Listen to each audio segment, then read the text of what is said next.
মুখে মুখে ভালোবাসি বললেই ভালোবাসা হয় না।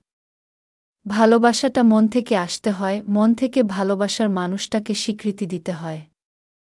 ভেতর থেকে আবেগ, অনুভূতি তার জন্য আসতে হয়। কেউ তোমাকে জান, কলিজা, লাভ ইউ বলে উল্টে ফেলল।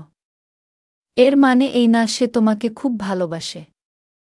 চামড়ার মুখ দিয়ে অনেক কিছু বলা যায়।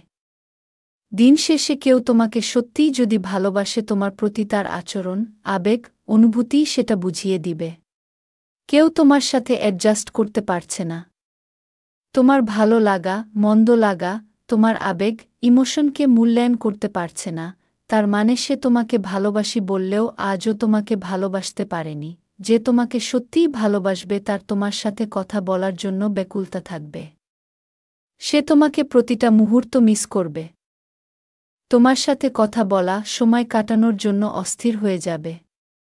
তোমার মেসেজের উত্তরে দেরি হলে কষ্ট পাবে, অভিযোগ করবে, অভিমান করবে। নড়বড়ে ইমোশন নিয়ে ভালোবাসতে যাবেন না।